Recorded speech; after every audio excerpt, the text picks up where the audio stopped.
Y'all ready? You ready? Excuse me, Steve. I apologize. Georgia noon kick in Athens, Sanford Stadium, Coach Dooley Field. Really glad that they finally honored Coach Dooley for what he did for college athletics and college football, not just as a head football coach, but also as athletic director in the University of Georgia in the Southeastern Conference. It's well deserved, and happy for him. Georgia's got a really good football team. You start at quarterback, and Jake Fromm is completing right at about 80% of his passes. I think he was 24 of 29 Saturday night. Very accurate with the football, a lot of command in what they do offensively. Obviously, he's had a lot of turns and reps. But just an overall really good football player. Offensive line's big and athletic. They've allowed 1 sack all year, and I think 18 negative plays in 5 games, which is, as much as they run the football, is pretty remarkable. But very athletic and big up front. The receivers, the seniors, is Simmons and Cager's been a good pickup for him. Graduate transfer's a bigger guy. Some of the back shoulder balls and things does a really nice job. But they're young at receiver, but very talented. Pickens and those guys are really talented guys. And, of course, the backs are outstanding. Swift and Herron and White and Cook are all very talented guys in the backfield and do a good job of getting those guys the ball in some different ways. Defensively, very deep and talented. On the front 7, to play a lot of guys up front and roll guys in there, play hard, play tough, play physical. But the 2 guys that jump out at me as the 2 safeties, Reed and LeCount, are really good football players. They erase a lot of things, tackle well in space, make a lot of communication, obviously, in what they do defensively, and those guys do a really nice job. A really talented specialist. Blankenship's been there a long time, and the punter's a really good player, and then they got really good team speed and returners. So got a good football team. Injury-wise, Rico, Dowdle, DeCarrion Joyner, and Rendricus Davis all practiced today, and we expect them to play on Saturday. And other than that, we're about status quo from where we've been. We will get Kevin Harris back at the end of the year. He's progressing extremely well off of his surgery, and we'll get him back at the end of the season. So I'll open up for any questions. Raise your hand. We'll get a microphone too, Dave.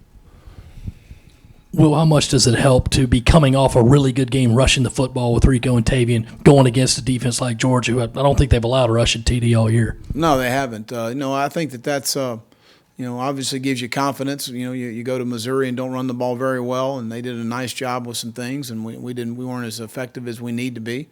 And then we rushed the ball well against Kentucky. So brings you some more confidence, and we ran the ball well against Alabama, and then we've had some we've just been inconsistent, obviously, in the one game against Missouri of running the football. Well, when you can run the ball like that, a couple weeks ago against Kentucky, is that more of a mindset, or is that a scheme, or kind of a combination of both? I think it's a combination of a lot of things. I think schematically, number one, I think it's a mindset of physicality and what you want to be, and that's what we want to be. We want to be able to run the football and stay balanced offensively. I think it's really important to have balance offensively, because when you get too one-dimensional in our league against the schedule we have, it's going to be very difficult to move the football if you're just running it all the time or throwing it all the time. So to be able to create balance is really important. And that's something we want to be able to do. But I think there's a lot of things that go into it. The physicality of the game. You got to have talented runners, because you're not going to be able to put a hat on a hat everybody in the run game. Guys got to be able to run through contact, make a guy miss. So those are all things that I think figure into to being successful in running the ball. Obviously, scheme-wise, you got to be right in your numbers and things, and those things certainly help. Will, you mentioned balance, but just from an identity standpoint, is being able to do what you guys did against Kentucky, is that a better indication of what your offense is trying to do? Well, again, I think that certainly, number one, to help Ryan as a young player at that position, to be able to run the football helps an awful lot. So you don't get into a one-dimensional. You change the launch point for the quarterback and those sort of things. So I think that's really important. But that's something we want to be balanced. I mean, that's what we want to be able to do. And then going on the road, especially in this sort of game, you need to be able to have some balance in the run game. Coach, how do you feel like you guys performed against the open weekend? Do you feel like it gives you guys some momentum going into this week? Well, I was pleased. Tuesday I thought we had a good practice. We're not so much on Wednesday and a little better on Thursday. We needed to have some better attention to detail and focus, and we didn't have that. I was pleased with today's practice, though. I think you talked going into the bye about the defense needing to limit explosive plays a little bit more. Just kind of what goes into that, and do you feel like you've made progress? Well, we'll find out Saturday, Colin. But I mean, we went back and just looked at our first 5 ball games, and whether it was an error could have been in all 3 areas, whether it was up front at linebacker or in the secondary.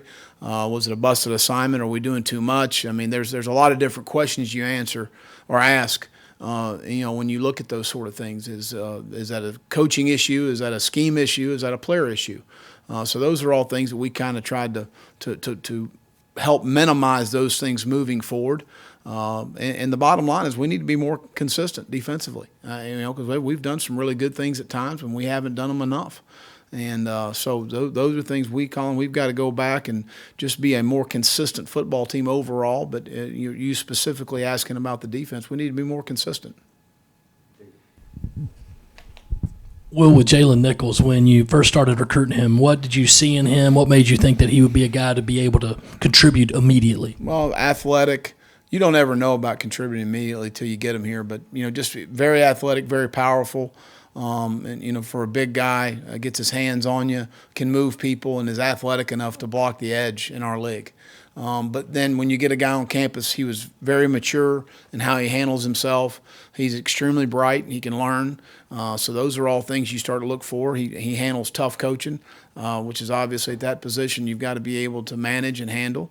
I think a lot of that goes back to maturity. I mean, a lot of times playing as a freshman, you need to have an opportunity. You need to have ability. But so much of it, to me, goes into how mature you are and how you handle it. Because generally, young players always hit the wall at some point.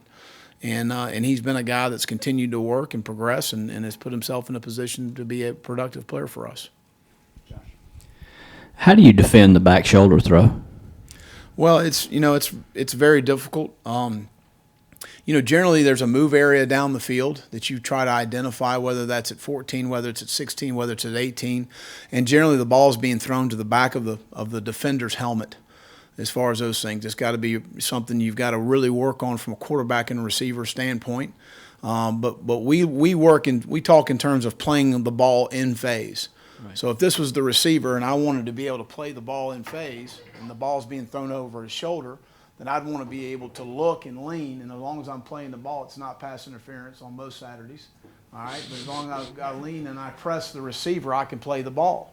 Well, if you look and play the ball in phase and they're throwing a back shoulder ball, you're going to look and you're going to keep running, and the ball's going to be completed behind you. So when you play a team that plays a back shoulder, you've got to be able to play the ball out of phase and be able to play through the receiver. So if you feel the receiver falling away from you, as you start to look and lean, then you've got to be able to play through your back to your left hand if you're facing the receiver that way. Does that make sense what I'm saying? So if he falls away from you, you've got to be able to play the ball, what we would say, out of phase. You're not in phase with the receiver anymore on a back shoulder ball and play through it, and you got to be able to get an elbow down. Who was the first guy, who was the first team you remember throwing that? Oh, it's been a long time that the guys have done that for a while, So I don't know. I'd be able to tell you the first person. Well, how was Ryan's progress in the off week, and did he have a chance to kind of reset after getting thrown in maybe earlier than he expected? Well, I think he's done really well. Obviously he would have loved to have played better in Missouri, but I think he's handled the situation and the circumstances extremely well. He's progressed well. He's practiced well. He's taken all the reps, and I think again, the more turns and reps you get, the more better you're going to improve. And he certainly is a guy that's worked extremely hard to put himself in this position to play well, and we expect for him to play well. Just one more technical question. I think you mentioned on the teleconference the pin and pull kind of run scheme has been pretty effective for you guys. Just what goes in? Why do you feel like that's been effective for y'all? Is it personnel? Is it just the scheme and the way you run it? Well, I think it's probably a little bit schematically, but we're more athletic up front. You've got to have guys that are athletic pullers and that can block guys in space because, it's easier said than done as far as when you're pulling and you weigh over 300 pounds and you're blocking generally a guy that's moving in space. How many times do you see on a screen an offensive lineman just completely whiff a guy in space? Well, you got to be athletic to do that, and I think we've recruited well up front. Our guys are more athletic. They're able to anchor in contact in space on people, and that's been just something that's been productive for us. You mentioned before the coaches you work for have helped mold you who you are. What about your time at Georgia? How did that lay the foundation for your career as a head coach? Well, I had a great experience. I enjoyed probably too much there in my time in college there, but I had a great experience. Coach Goff I still get texts from Coach Goff to this day. Steve Dennis, Richard Bell, Dickie Clark. I mean, all of those guys. Coach McClendon, Brian's dad. All of those guys. Had a huge. Daryl Drake, God rest his soul. All had a huge impact on my life. And Mac McWhorter. I mean, it goes on and on about all of those men that had a huge impact on my life, and probably directed me to wanting to get into coaching. And I appreciate everything they did for me. I guess to go back to the pin and pull thing for a second, what does that ask of kind of younger guards, and does that speak to kind of their sort of progress that they're able to handle that and sort of be such fulcrums in that scheme? Well, I think as much as anything, what I've learned over the years is find you some runs that you like and you feel like you can execute, and you can block versus 3 down, you can block versus 4 down, you can block versus pressure, and that's just something over the period of time since we've been here that we've felt comfortable with. It's no different than we go into a game and talk to Ryan about what routes and what combinations do you feel comfortable with, and I think that those are things that our guys have repped a lot versus our defense, and repped a lot versus 3 down, versus 4 down, versus pressure, and we have answers when things aren't going well with it. So I think we've just gotten very comfortable in that scheme, and that's been something we've been productive with. Coach, you talked about Georgia having a big impact on your life, but when you go back there, obviously you didn't do it at all much, with Florida because the game was in Jacksonville. But when you have to go back there now, how much nostalgia is involved for you? Not a lot. I'm worried about the ball game and winning, so don't really think too much about it. I've really only been back to Georgia, one time at LSU, one time at Auburn, and one time at South Carolina in my coaching career. I think as a GA, maybe at Auburn, 2 different times at Auburn. So I think 4 times since 1994. Have I even back to Athens, other than I've been recruiting there a couple times. But, no, we had a great experience. Well, you mentioned young players and hitting the wall. When you have an off week like at midseason, is it more beneficial to the younger guys to help them with that wall? Well, you're not getting ready for a game, and you kind of go back into training camp mode and looking at some different things maybe you haven't seen during the season, and want to expose our guys to some different things, work on some things we need to work on, but also get them ready for some things we're going to see down the road as far as some other opponents concerned, not just worried about Georgia. But I do think it's helpful for those guys to decompress. We had a lift on Friday and worked out, and then they're able to have Saturday off and really Sunday for the most part off, and then we had a walkthrough yesterday. So to be able to go, get away from it a little bit, I think is good for especially for young players, but it was good for everybody. With Rico, Coach, being able to see him take his game to a next level this year, how much of that do you think has just been created from just the competition that's been created in that running back room? Well, I think that competition helps you, and that's when you have a deep, talented roster, and that's what we're building to, and it takes time. It's frustrating at times, but that's ass on bench. That's the best motivator we got, and I say it all the time. The guys they all want to play.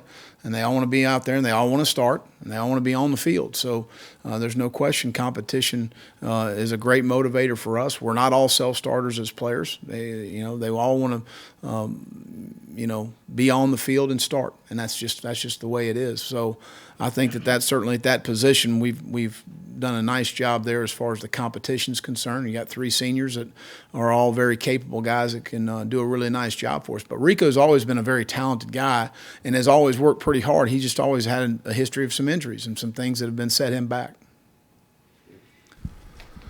Well, you mentioned enjoying your time at Georgia. Who won the majority of the golf matches between you and Eric Zier? Eric won them all. I wasn't very good at golf, so I didn't. He won a bunch. You mentioned a few weeks back that when the right time came with talking with Keir Thomas and his family about redshirting, that you would do that. What's his progress like, and is that a conversation you think you might have to approach? Yeah, John. Well, actually, he and I sat down about a week ago and just had a conversation. We're still working through some things. He is working out. He's moving around well. We got to get him in shape, because we really had to shut him down through that time when they discovered the infection, and he's been shut down for about a month and a half. So he started back working out, I want to say about a week and a half ago. We sat down and had a discussion, and whenever they decide to clear him, we're going to have another conversation about what we need to do moving forward. And he's in good spirits, and as frustrating as it's been for him and us and everybody, he's working his butt off and trying to get back and get back to where he can play. It seems like with Georgia, they managed to generate a really strong, powerful downhill running game despite not necessarily going with a lot of 21 or 12 personnel. What is there something schematic that sort of goes into that, or is a lot of that just you have the personality and the personnel and you go from there? They're really talented at running back, and they're really talented on their offensive line, and they got a quarterback that gets them in and out of the right run schemes. So when you mix all that together, that mixes for a pretty good run game.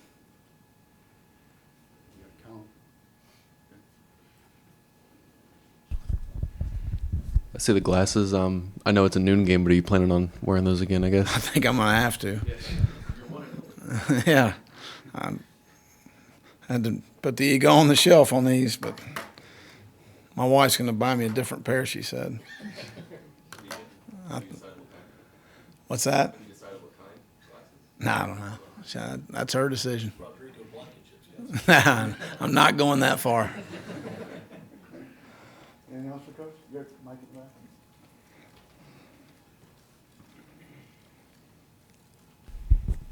Well, with the relationship with Kirby, do you guys still run sort of the same sort of defensive principles, or is it kind of different now? After all of these years.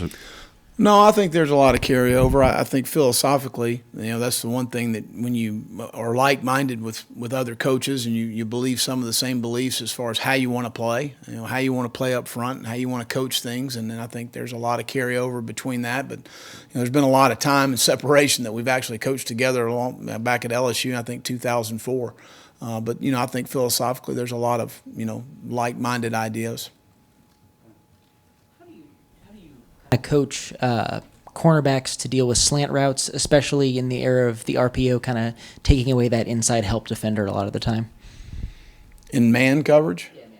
Well, in man coverage, you need to cover the man, and that's where we've made some mistakes this year. We got our eyes back on the quarterback. It's hard to play man-to-man when you're staring at the quarterback.